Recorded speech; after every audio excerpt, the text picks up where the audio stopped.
My brother Ethan is a high IQ genius who could probably solve world hunger before breakfast, but somehow he got stuck with Maya's sister, who thinks and two are interchangeable mathematical concepts. During the day, he's at the office, orchestrating his master plan for corporate revenge with the precision of a chess grandmaster. But at night, he's hunched over my math test that I somehow managed to score a spectacular 6 out of 100 on, looking like he's aged 10 years. Lily, I literally taught you this problem yesterday. The answer is square root of 2. He holds up my paper with the expression of someone who's just watched their life's work crumble. Why did you write? I mumbled defensively. Well, your handwriting is basically hieroglyphics, so... He sighs and pauses his entire revenge scheme to pull up a chair every night, patiently explaining algebra to his mathematically challenged sister. Later, when Ethan finally reaches his climactic showdown with his nemesis, he receives a text from my teacher with my latest report card. He scrolls down through the A's and B's of other students until he finds my name at the very bottom. His face goes pale. He literally abandons his revenge plot on the spot. Why? His confused opponent asks. I've seen true despair, Ethan replies grimly. I spent a month tutoring her, and she went from 6 points to 4 points. There's nothing more devastating than that. Ethan is a certifiable genius. After our parents died in a car accident, he gave up what should have been a brilliant future at MIT to raise me. He carried baby me from our family's mansion to a cramped rental apartment, becoming both father and mother. He wasn't exactly Dr. Spock when it came to childcare. His idea of playing was throwing my toys across the room so I'd crawl after them, then throwing them again. Or he'd hand me a calculus problem and say, "This is easy, just for fun." The problem was, I couldn't even read the words in the problems, let alone solve them. Ethan was genuinely puzzled. This is exactly how Mom and Dad raised me, he'd mutter to himself. Why isn't it working? Every time he showed me those equations, I'd start crying. So late at night, I'd catch him reading child development books by lamplight, trying to figure out where he went wrong. The next day, he'd emerge with number flashcards and educational games, but I was more interested in the stray cats and dandelions outside our window. Eventually, he'd put down the books and ask, "What do you want to do, Lily?" I'd run downstairs and sit on the front steps, pointing at the bushes. Wait for kitties. I'm waiting for a nice kitty to adopt me and you. I sat there every day, waiting. Ethan said I was adorable, and the neighbor ladies agreed, so surely a cat would think so too. I waited and waited, but instead of a cat, a strange woman approached me. The car ride was bumpy, and I drifted in and out of sleep. When I finally woke up, I was in a dark room. The strange woman gave me candy, which I politely tucked into my pocket, and I entertained myself by counting ants on the floor. Soon, she shoved a beautiful boy into the room with me. When he glimpsed me, she seemed surprised. Why isn't she unconscious? I quickly squeezed my eyes shut. Sleepy, sleepy, very dizzy, I mumbled. Satisfied, the woman left. I carefully opened my eyes to look at the boy sleeping beside me. He was as handsome as Ethan, but covered in bloody wounds that looked really painful. I used my shirt to gently clean the blood and whispered, "Are you looking for your mommy and daddy too?" Suddenly, a pair of deep brown eyes opened in the darkness. He sat up calmly, surveying the room as if the injuries didn't hurt at all. "Are you alone here?" His voice was young but unnaturally composed. I nodded. Uh-huh. I figured out the layout when they brought me in. We can escape through that window, hey. What are you looking at? I was staring at the cut on his hand, remembering the Band-Aids Ethan always kept in my pockets. I pulled one out and offered it to him. Put this on and blow on it, then it won't hurt anymore. He looked into my innocent, trusting eyes and reluctantly accepted the Band-Aid.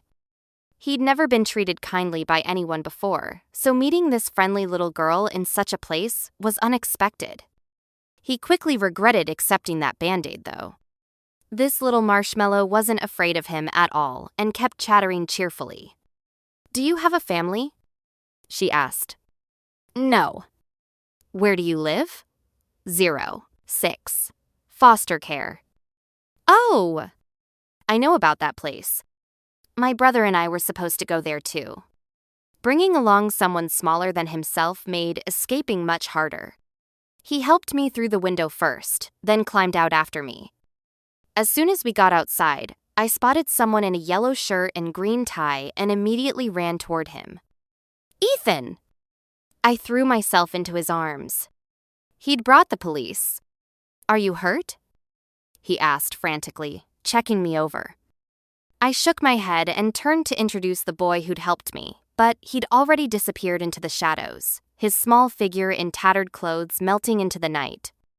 "Do you know him?" Ethan asked, frowning. I shook my head. "Don't talk to strangers anymore," he scolded. "That woman was a bad person." "But I almost got to see Mommy and Daddy," I said sadly. Ethan's eyes suddenly filled with tears. "Don't be scared. If the sky falls down, your big brother will hold it up." That night, Ethan lay in bed thinking about how close he'd come to losing me. There was a bottle of sleeping pills on his nightstand. He'd been having trouble sleeping since the accident. The suffocating feeling of almost losing his only family member hit him like a wave. He picked up the bottle and poured out several pills, raising them to his mouth with a glass of water. Just then, tiny hands pushed open his bedroom door. "Ethan?" I stood in the doorway, clutching my blanket and blinking sleepily. He immediately put down the pills and scooped me up. "What's wrong, Lily? Can't sleep?" I pointed at the floor. "I want to sleep with you." The apartment was tiny, but so was I. If I could stay with Ethan, maybe I could prevent him from reaching the dark place I'd sensed in him. He let me take the bed while he made a sleeping bag on the floor. That night, listening to my steady breathing, he slept more peacefully than he had in months. After that day, Ethan threw himself into work. Every morning, I'd wake up to find him in the living room with his laptop, and there was always breakfast waiting for me in the kitchen.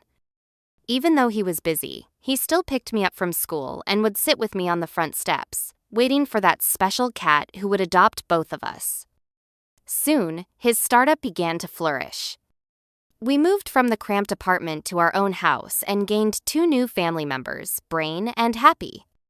Happy was an orange tabby we found while sitting on our old front steps. Ethan said, "First come, first served," and immediately brought him home. Brain was a stray dog Ethan rescued from some sketchy dealers. After a good bath, he turned out to be quite handsome. Ethan sacrificed all his personal time for the company. Before, it was me and Ethan waiting for cats and dogs on the steps.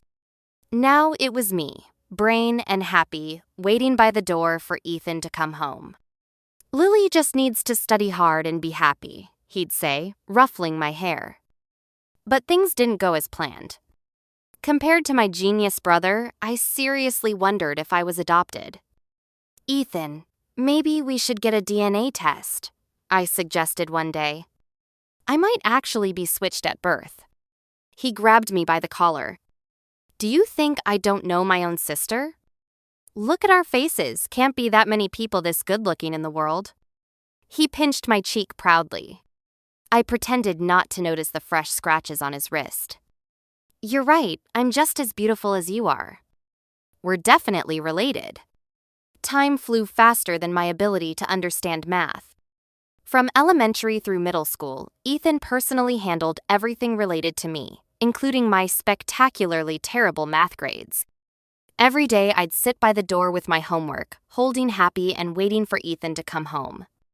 He was punctual, always home by 7 p.m. and would immediately check my math homework. I'd be cuddling Happy with Brain at my feet, nervous enough to shake like a leaf and accidentally pulling Happy's fur. "Lily, I just taught you this word problem 2 days ago." The answer is B. Why did you write 13? I'd look around nervously. Huh? Really? I don't remember. Even with all his patience, when it came to math, all family bonds seemed to evaporate. He'd take a deep breath, trying to control his emotions. I'd suddenly raise my voice, Ethan! Is it possible that you're just a bad teacher? He couldn't take it anymore. He'd grab a pillow, little miss is all grown up and learn to sass her brother. Come here. Hold out your hands.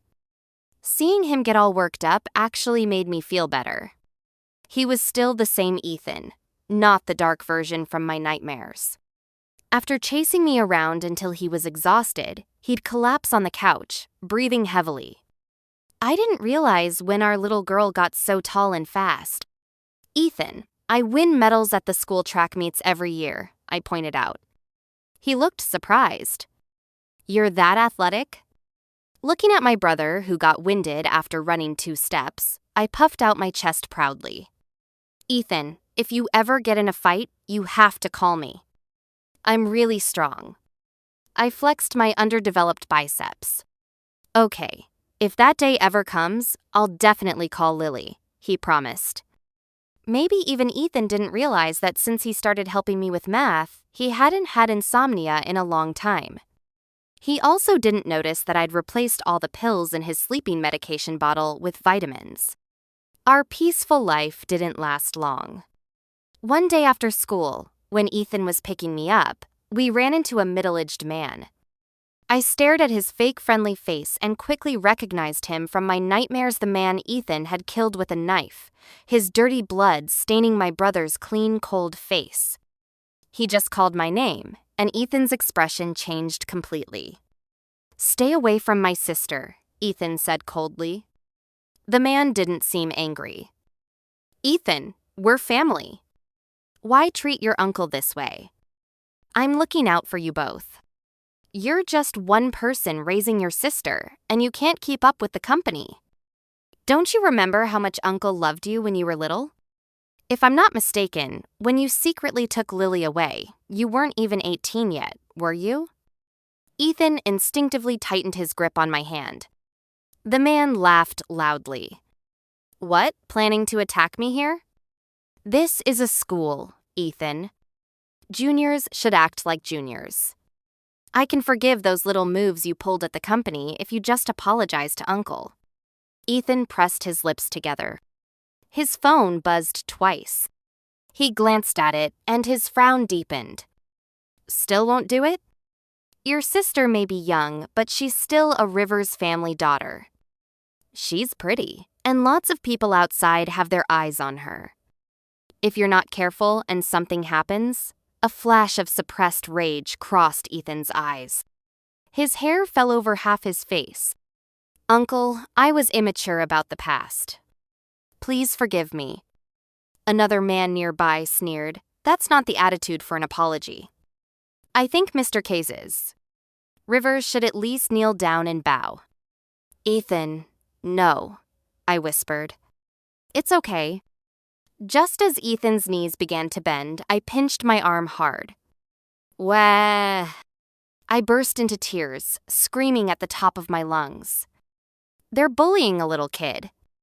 They're bullying a cute little kid, 06. A teacher came over to investigate. I grabbed the teacher's sleeve and said in my sweetest voice, Wah, wah, wah, teacher. I don't know why this uncle wants to hit me. It hurts. Did I do something wrong? With my innocent face and baby voice, the teacher immediately sympathized and called security. How can someone bully a child these days? Right in front of the school. I heard he's some company CEO. What a hypocrite. I winked at Ethan. Let's go home. My stomach has been growling for ages. When we got home, Ethan locked himself in his completely dark room. No matter how Brain and I called out, he wouldn't open the door. I had a bright idea and grabbed a test paper from my study. Wah, wah, wah. This problem is so hard. Maybe I should ask Ethan? Oh, wait, even if he knows the answer, he probably can't teach me anyway. Sigh, I guess I'll just figure it out myself. The door burst open. How could your brother not be able to teach you elementary school problems? You're seriously underestimating me. I thrust the paper forward. Ethan glanced at it and frowned. Why are you suddenly trying to do such hard problems? I saluted him. Ethan, I'm starting middle school soon. I've decided to study hard and catch up to you. He smiled through his tears. I reached up and patted his head. There, Ethan, let's not be mad at the bad uncle anymore, okay? 0, 6. He grinned mischievously. If you can learn this problem, then I won't be mad anymore. Ethan was never the type to let things go easily. After Richard Rivers caused that scene at the school, Ethan began planning to destroy Rivers Corporation. The Rivers and our family had been close friends originally, but our parents' accident and the company crisis were all connected to them. Even though Ethan had failed once before at exposing Richard Rivers' crimes, he had a second chance, and a third. His abilities weren't diminished by one failure. Soon, he found an opportunity to remove Richard from Rivers Corporation. The new head of the Rivers family became Nathan Rivers. But I remembered this happening in my nightmare too. So why did Ethan still turn dark? What are you thinking about? Ethan tapped my head. Did you understand this problem? Since resolving the Richard Rivers situation, the tension Ethan had carried for years finally relaxed. Yes, I definitely learned it. I tugged my ears. I'll definitely get it right. For middle school placement exams, I was determined to score well and redeem myself. But I'd stayed up too late studying the night before and fell asleep looking at the test questions. When I woke up, rubbing my eyes, disaster had struckingly 15 minutes left. The boy sitting next to me suddenly coughed and subtly pushed his answer sheet toward me, mouthing, "Hurry up and copy." The boy was very handsome and somehow familiar. I quickly copied some answers but left the last two big problems blank. When I tried to thank him after turning in our papers, he'd already disappeared. I expected terrible results, but somehow I made it into the advanced class. Ethan was thrilled. I knew my sister was smart.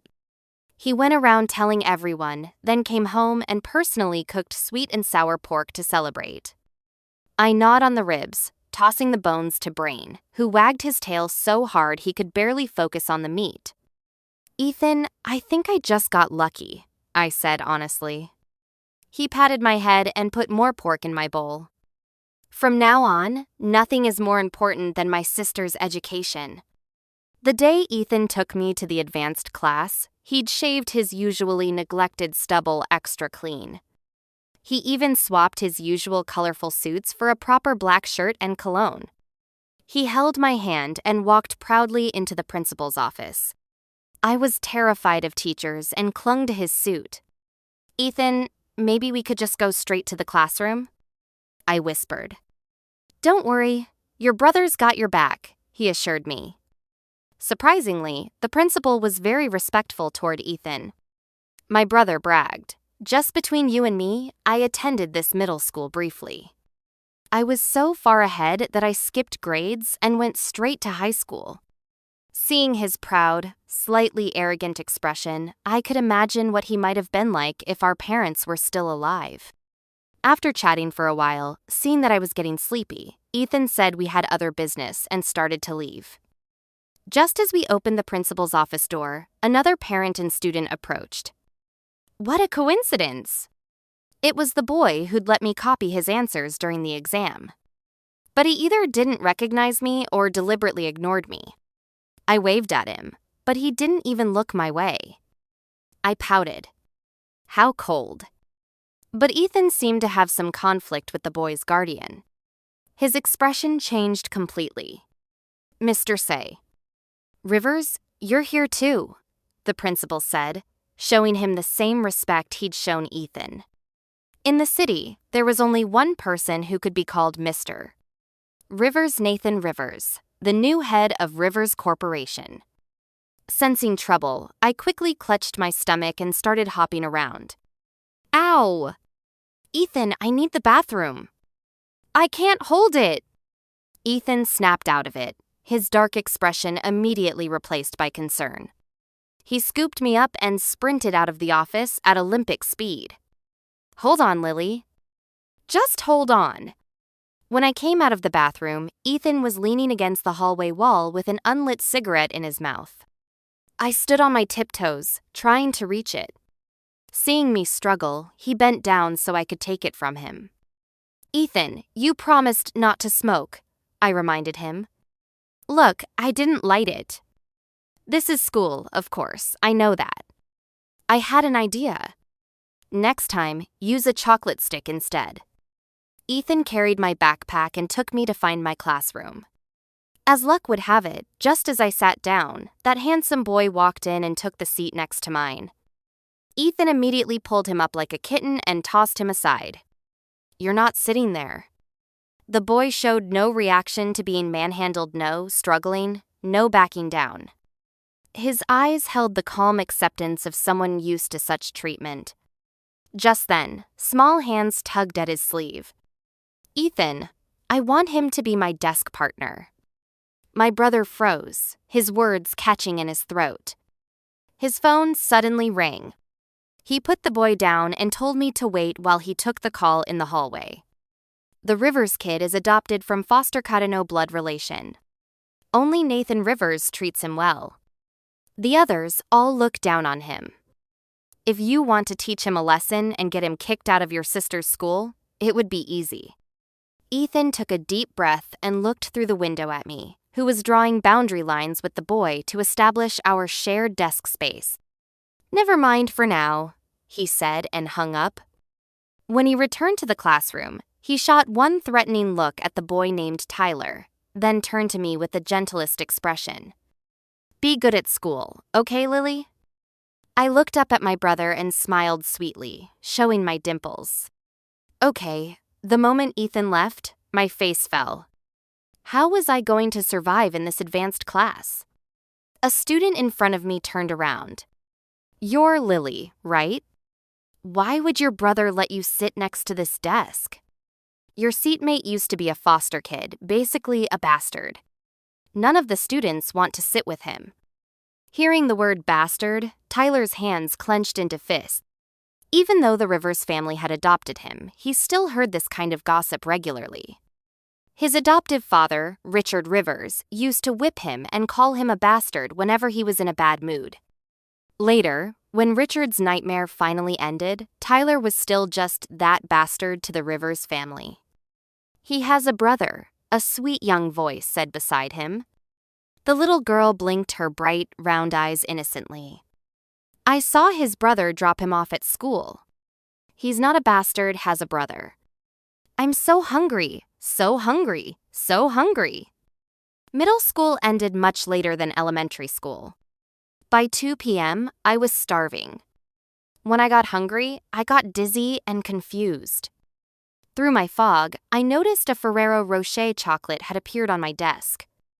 After confirming that none of the students around me were sharing snacks, I looked at my expressionless seatmate, who was absorbed in problem solving. Tyler, did you give this to me? The boy coughed lightly, his ears turning red. Yeah. Oh my gosh, Tyler, you're so sweet. He turned away, his ears getting even redder. Are you really that excited? I thought you were going to keep pretending you didn't recognize me. My brother is a bit harsh, but he's actually a good person. Earlier was because your brother and my brother don't get along. Do you know why they don't like each other? Tyler shook his head. No idea. But they were actually good friends in school. So it was a case of brothers turned enemies. In my nightmare, after Ethan died, only Nathan Rivers ever visited his grave. It seemed like the main task to prevent Ethan's downward spiral was getting these two to talk things out: revenge, grudges, misunderstandings. Everything needed to be cleared up. I swallowed a mouthful of chocolate. What if we figure out a way to get them back to being friends? As an experienced reader of novels, I'd imagined plenty of reconciliation scenarios. I just needed to apply them to these two. Tyler, who'd been working on problems, suddenly stopped writing. That sounds weird somehow. What's weird about it? It's settled then.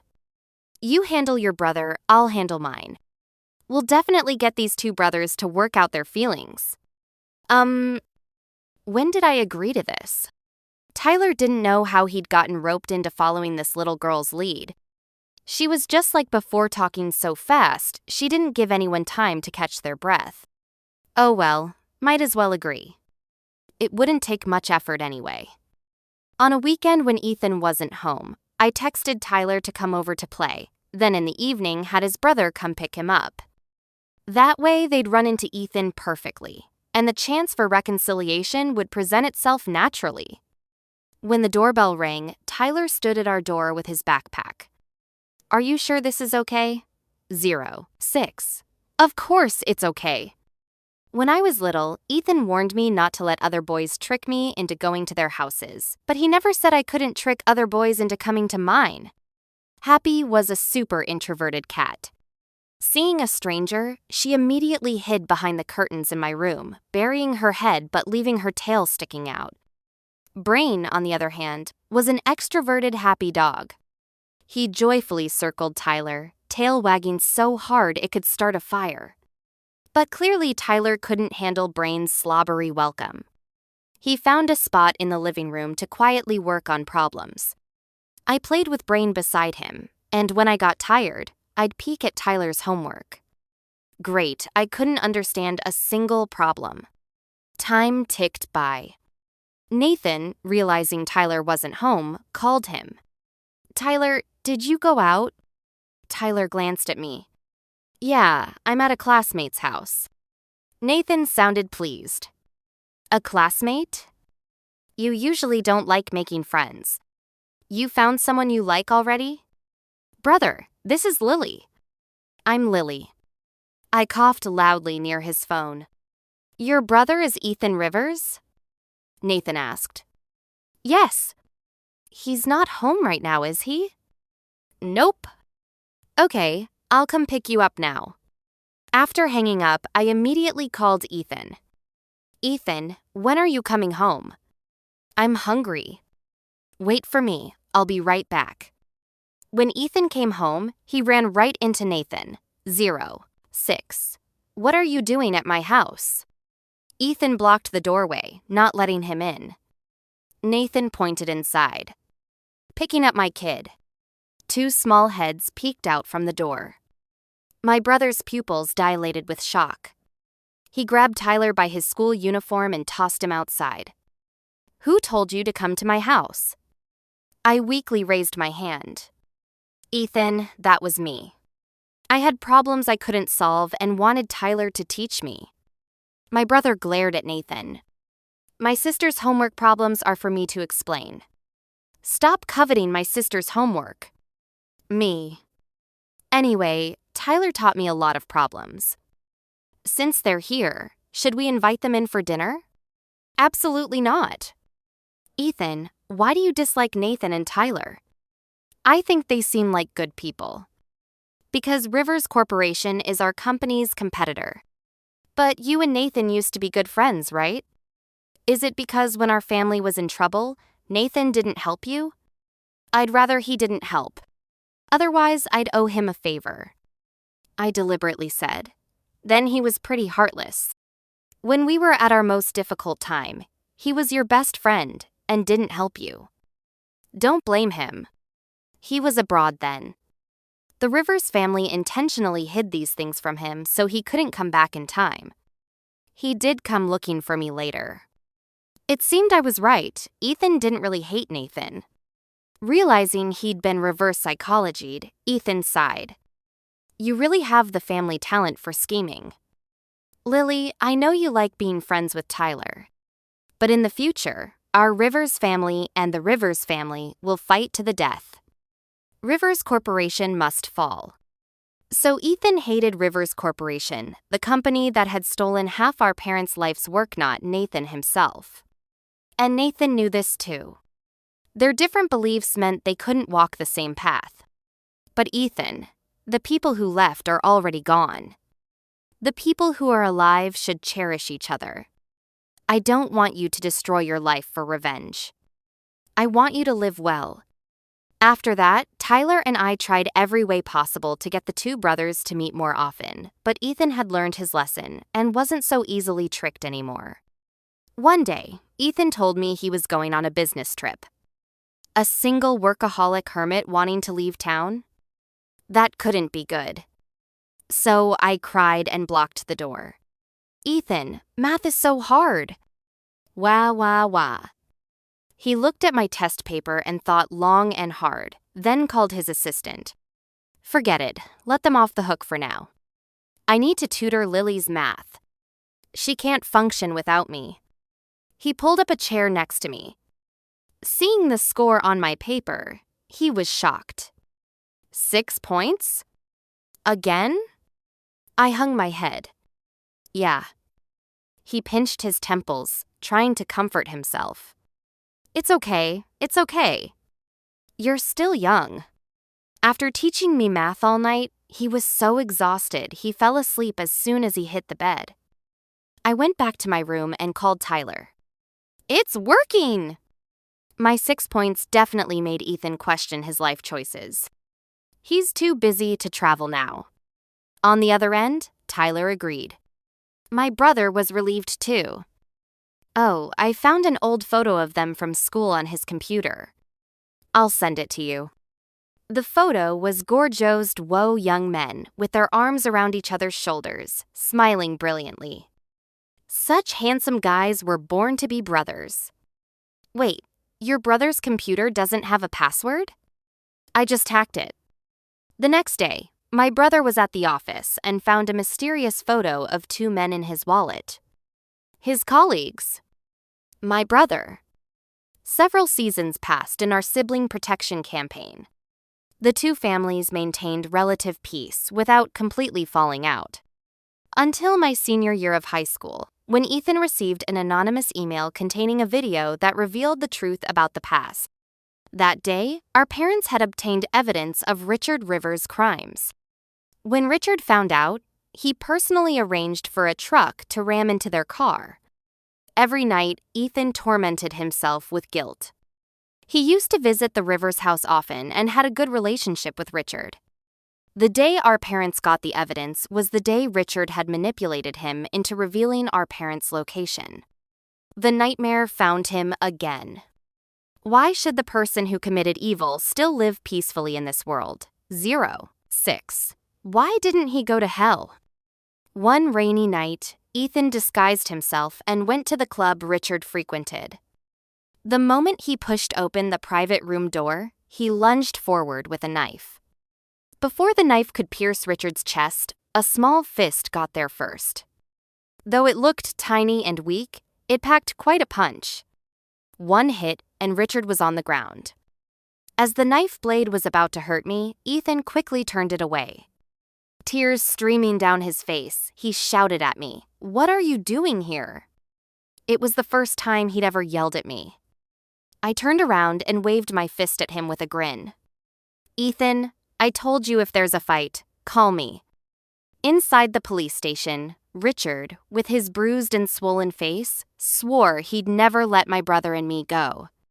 I stood up straight, tears falling one by one, and said through my sobs, "My brother didn't do anything. I was the one who hit him. My brother's knife was to protect me. I didn't hit him very hard, I'm just a middle school student. How strong could I be? I just wanted to vent my anger. Officers, he's the one who made me lose my parents when I was little, so my brother and I had to depend on each other. Here's all the evidence." The entire time, I held my brother's trembling fist. The evidence hadn't been given directly to the police, it had been sent to Ethan. This meant whoever sent it wanted to destroy not just Richard, but my brother too. Richard was taken away. I safely brought my brother out. Don't take risks like that again, Ethan. What about you? I wiped my tears. I only have one family member left in this world. Can you really bear to leave me alone? I'm sorry. Your brother was wrong. From then on, Ethan stopped seeking death, but he became increasingly hostile toward Nathan. He'd steal Nathan's business partners one day, then block his suppliers the next. Whenever Rivers Corporation had a product launch, Ethan would inevitably show up to cause trouble. He was on the verge of bankrupting his own company just to spite the Rivers family. This couldn't continue. So when he was preparing to abandon his company's survival just to fight Nathan overseas for some unimportant client, a report card appeared in front of him like a gift from heaven. My brother thought he was seeing things. How could there be no trace of my name from top to bottom? Until the very last entry, his hanging heart completely died. 4 points in math? He'd already passed security for his flight when he turned around, dragging his suitcase back home. Nathan, still waiting for him abroad, called, "Why didn't you come this time? Finally realized you can't keep hemorrhaging money?" "I've seen the light," my brother laughed bitterly. "I've been tutoring my sister's math since middle school, and she went from 6 points to 4 points in high school. What could be more hopeless than that? 0, 6. Good luck with that. Tyler, my brother isn't really going to hurt me, is he? When he gets angry about math, all family bonds disappear. Forget it. If my brother hits you, he'd probably hit me harder. You're blood-related after all, he'll spare your life." My brother indeed came to school, walked into the teacher's office with a dark expression, then came out with an even darker one, holding my recent homework. "I just didn't check your homework for a few days, and it became this disaster? The answer should be B2, but you wrote 3. What, did you learn to randomly simplify fractions now? I remember teaching you this final problem. The answer is square root of 2, but you wrote. What does that even mean?" I could only blame the sheer volume of math homework. Both Ethan and Tyler had such messy handwriting that I'd mixed up their answers. "Fine." He looked at me, running a slight fever and looking exhausted. "Since you had a high fever and couldn't finish your homework, I won't scold you for scoring so low this time. Are you still feeling sick? Should I take you to see a doctor? Don't use self-harm to stop me from going after that jerk anymore. You've always been healthy, you've never had a fever in all these years. This time you got so sick. I won't bother with that bastard anymore. Let's just live peacefully together, okay?" I raised both hands and feet in agreement. Yes, 0, 6. With help from both Ethan and Tyler, I successfully got into a good university. Coincidentally, my school was very close to Tyler's university. Tyler would often come find me for meals together. One time, after watching a movie and walking me back to campus, we ran into my brother. He positioned himself between Tyler and me, staring Tyler down. "I'll be watching you." From then on, whenever Tyler and I met up, Ethan would materialize with his metaphorical sword. "It's just bubble tea." "I'll buy 10 cups." "It's just dinner." My sister has eaten countless meals with me already. "Let me see what's so special about you that you keep haunting my sister." Ethan wouldn't budge. Meeting Tyler felt like having an affair. Tyler had no choice but to call Nathan for help. "Brother, please help me out." This help backfired spectacularly. Nathan showed up at our house with an engagement gift. Who's getting married? Who agreed to marriage? He's my only family. I don't agree. Both Tyler and I fell silent. But I quickly thought of a solution. The first time, I brought home a man 20 years older than me and told Ethan he was my new boyfriend. Ethan threw him out immediately. The second time, I brought home my best girlfriend and told Ethan she was my girlfriend. This made Ethan frantically press his temples. After these 2 incidents, Tyler looked much more acceptable to Ethan. One day, he casually asked me, "By the way, are you still in touch with Tyler?" 0, 6. My brother put down his book. Fine, he's still young. You don't hate him anymore? My brother looked annoyed. Just let him come over first. Of course, I also kept nagging Ethan that at 30-something, he should find himself a wife. But he wasn't in a hurry. Nathan hasn't found anyone either. Why should I rush? Nathan wasn't in a hurry either. Ethan hasn't found anyone either. Why should I find someone? They were truly rivals in everything. But that was fine. I wasn't worried about Ethan.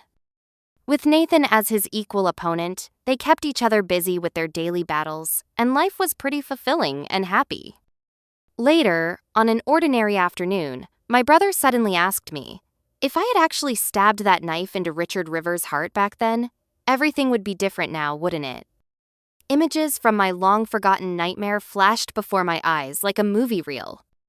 I smiled. Then I wouldn't have been able to take the civil service exam. I've been thinking about the past a lot lately. I always thought I was the one taking care of you all these years, but looking back carefully, it seems like at every crossroads, you were the one pulling me back. Because we're each other's closest family. Yes, because we're family. Epilogue. Years passed, and both brothers eventually found their own happiness, though. They never stopped their friendly rivalry. Ethan's company flourished, and he even started a scholarship program for kids who struggled with math, though he still claimed it was because Tyler suggested it, not because he'd grown soft. Tyler and I? Well, let's just say some stories have the happiest possible endings. And Ethan never did figure out that I'd been switching his sleeping pills with vitamins all those years. Some secrets are worth keeping. Brain and Happy lived long, spoiled lives, and we eventually did adopt that perfect cat who chose us, a tiny black kitten who wandered up to our door one rainy evening, just like I'd always dreamed. Sometimes the best way to save someone isn't to fix their problems, but to simply love them enough that they remember what they're living for. The end.